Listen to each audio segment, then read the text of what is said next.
Today we're going to talk about brewing kombucha, which is a probiotic, enzymatically dense, nutrient-rich drink. The idea being that in today's world, we need a little help with digestion and elimination so that you can actually have a really vital and healthy experience of this life.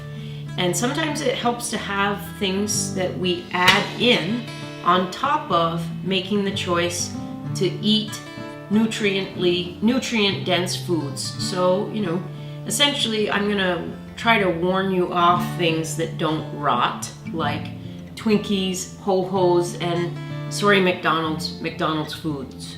So today we're gonna just run through how kombucha is made, because it can literally be super easy to pick up at a supermarket and drink that stuff and be really happy about it and think you're doing yourself a big favor. I'm going to say that you probably would do yourself a bigger favor to spend some time making your own, because it can be done super cheaply, like relative, maybe $1 a liter. But it is a process, so sometimes time and money don't always equal one another.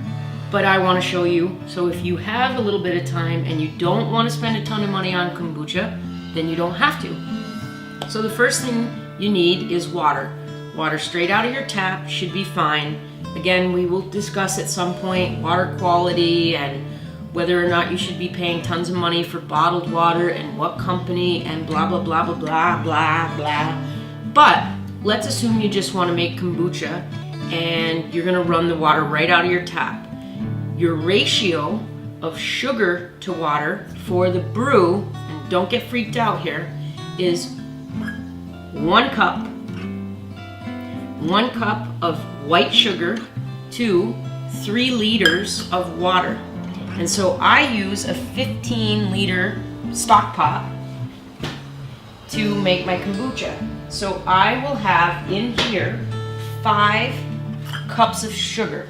And it's advisable to use white sugar because stearic acid, that is actually part of what happens when sugar is processed, that allows the yeast and the bacteria in the SCOBY, the symbiotic colony of bacteria and yeast, that is the fungus that actually helps ferment the sugar and the tea, the tannins in the tea, and turns it into enzymatically rich, nutrient-dense, probiotic bonus that kombucha can bring you. The other thing you need is, and I'm a big fan of Mountain Rose herbs because they actually do fair trade, organic. I think they're part of the Oregon tilth. I think I said that wrong, but who cares? Look it up. So I use English breakfast tea, which is a really nice, strong tea. And you need, it's again, a 4-to-1 ratio of black tea to kukichu tea, which is green. And so I use Mountain Rose Herbs, has all of this stuff. Again, you probably by now, if you've looked at any of my other videos, you'll know that I'm a big tea fan. So black, 4 tablespoons to 1 tablespoon of green. So I happen to have found the biggest tea ball ever. And so for 15 liters, right, like I just made this, so this is a little warm. I take a piece of cotton. Now at one time this was sparklingly white, like super white. But because I make kombucha so often, this is actually tea stained. So it turns into this color, which is, here's an example of that. And here's what the brewed tea actually looks like. So there's black tea and green tea in here. And what's happened is, of course, tea, when it gets boiled, actually the leaves open up, expand, and release all their deliciousness of caffeine and tannins and taste. So I brew in here boiled water, 15 liters, sugar, 5 cups, and then 4 black tea, 1.5 green tea, and I leave it in the water for 10 minutes to 20 minutes. Okay, and sometimes I forget about it for half a day until it's cold.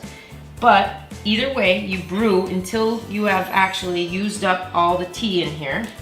And then you let this tea mix in your bucket get cool enough to put your own finger in. Clean your finger, clean your finger. Put your finger in, and if it doesn't burn your finger and it's warm, you can then add it to your actual brew. So I actually brew kombucha in a oak cask because it imparts that roundness, much like a Chardonnay. You know how people talk about the wood in the Chardonnay, it's so buttery. Well, the truth of the matter is wood really does do that. It does impart this buttery roundness, and for me, since kombucha kind of has a bite sometimes when you brew kombucha, because it is so rich in probiotics and enzymes, and there's a bit of a there's a huge medicinal benefit to kombucha, and sometimes that sharp, we're going to use the word vinegar to discuss it. There can be like a little bit of a vinegary taste. For me, I find it much more pleasurable and much more champagne-y when I brew in my oak cask. So that's what that's all about. And of course you keep it covered, and there's what's known as a SCOBY inside, symbiotic colony of bacteria and yeast. So that's what SCOBY stands for. Let's say you're eating a really good quality level of food and you've paid a lot of money for that. The last thing you want to do is essentially poop it all out again. And so one of the things that kombucha does for you is it helps you actually process the food to its fullest extent, because it provides those probiotics and the enzymes that the chemical process in the actual gut is all about breaking those down, reconfiguring them for whatever the body might need in the moment. And enzymes and probiotics are the way in which we do that process.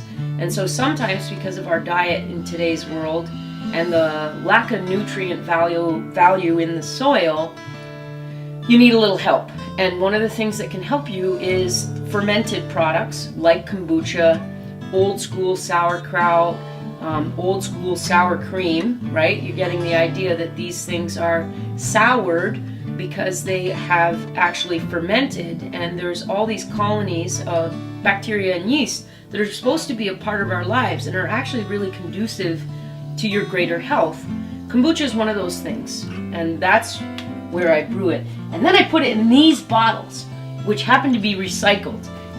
It takes an average of 7 to 10 days for the kombucha to brew properly, and by brew I just mean ferment. This is why you shouldn't freak out about all the sugar, because the sugar that's in the brew gets eaten. It's the food for the colony of bacteria and yeast. They eat all the sugar, and then they turn that sugar into enzymes and probiotics on your behalf. You then drink the kombucha and you poop better, and you use all the food that you've eaten to actually produce energy and vitality and happiness, and you share yourself in a way that's meaningful and purposeful, and it's all because of the damn kombucha. But essentially I wanted to show you, when you actually do your brew, it'll look like this. It's going to be a kind of a strong colored tea. And when the kombucha, after 7 to 10 days, and you do that by taste, figure out what the taste is that you like, because the longer you let it brew, the more sour and tonic it's going to become, and it'll actually give you a little bit of a pucker if you let it go really long. So this is what the tea looks like just upon finishing brewing on the stove. So it's really dark and it's got great tea color. It looks like sweet tea, and it is. Now, after 7 to 10 days, this is what kombucha, the color of the kombucha comes out to be, because all the sugar has been eaten up, and now this has all those probiotics and enzymes and the deliciousness and the piece that you are looking for. So you can see that the ferment really changes the constitution of the tea radically. So while I love tea, kombucha is the next step. Then you put it into a bottle and you do what's known as a secondary fermentation if you want it to be flavored. So like I happen to be a ginger freak. I love ginger. And I use also organic blueberries from around here, Plant City, Florida. Get your blueberries. It's not just for your strawberries. I get beautiful organic blueberries out in Plant City and I grind them up and I add them to my kombucha, put it in a bottle, and I leave it in a warm place for 1 or 2 days until there's a little more carbonation, because I like that too. But let me give you one small caution. Don't turn the top down so much that the little bit of carbonation can't leave. I have, in my learning curve, had Kombucha happen where I've turned the cap too tight and left it for that 3rd, 4th, 5th day, whatever. It might have been longer, because again, I'm not so great with time. And it blew up. It literally broke the glass, sent kombucha and glass shards everywhere. It was a disaster. Do not follow in my footsteps on that one. So 2, maybe 3 days for your secondary fermentation with your flavoring.